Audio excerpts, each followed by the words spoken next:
The teachings of our people are such that sometimes it is in contradiction with anthropological studies and that say that the native people came across the ice bridge or land bridge. Maybe some other people came from that direction, maybe at a different time. There's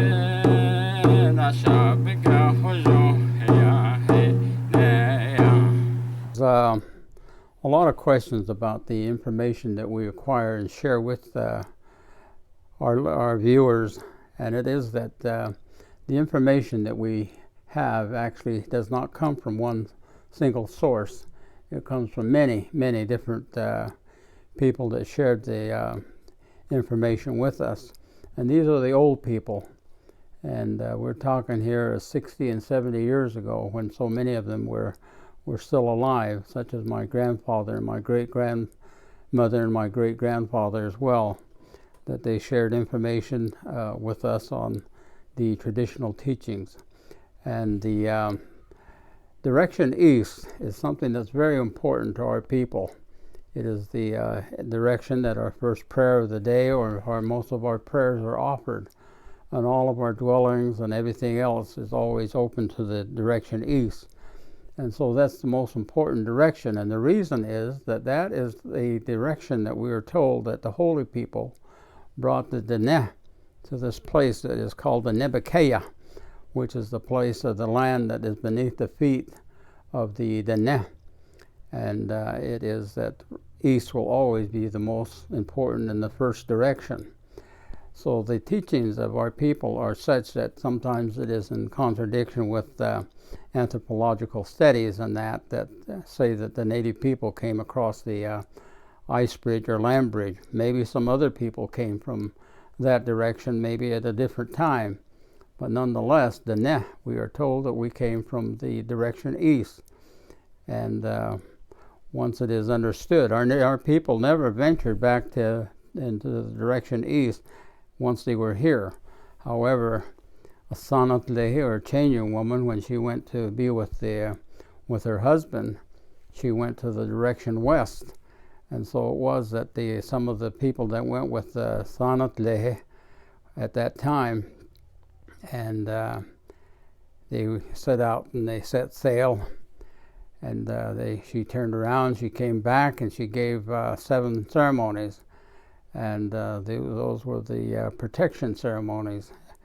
And it was that after that she left, and those that went with her, some of them were very young children, and the story is that some of those young children returned when they were old people, and they shared information about what they saw and what they had learned while they were off in the direction west. And so those are some of the stories, the oral history in that is not written. So much of our history in that, the oral history in that, is ignored by many scholars because of the idea that the oral history is not based on any type of facts, but it is nonetheless stories about our people that have never really been written. And the teachings of our people, of course, are many, and it is that some of them are the information that we share with you, and we appreciate your comments. Even the name of our people, very simple to understand. When the anthropologists say that Dene means the people, to us it does not mean the people. De is up, ne is down to the surface of Mother Earth. So when we meet someone, we say, hat idon ne, which means, I don't recognize you as a surface person. You tell me how you are a surface person. And then you reveal the 4 clans that you are descended of. And then after you've said those clan names, then you say, that is what makes me a Dene, or in other words, that makes me a surface person. So those are the teachings of our people. And then the name of the old people, Na-be-ho. Now, some people still dispute that, and they say it's a knife, but that name was applied to our people long before there was ever a knife that was named, that would sound like Navajo.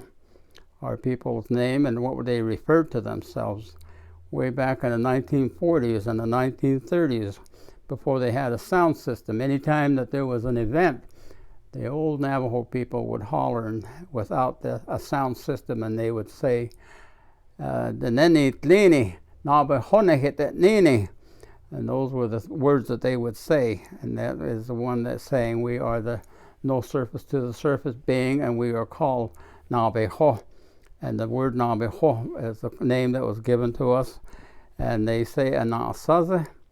And so when our stories are told around that particular manner, our old people used to say, which means before that there were Anasaza. And then when they tell other stories, they say, or when we had Anasaza among us. And then which means when the Anasaza were no more.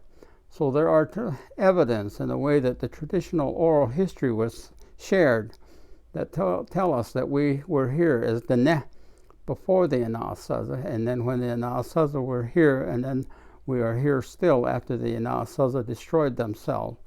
So all we can rely on is the way that the oral history, and that is shared with us by the old people, and that's what we share. And I'm sure that they are not written in history books or any kind of anthropological studies, but nonetheless, those are the things that we are told.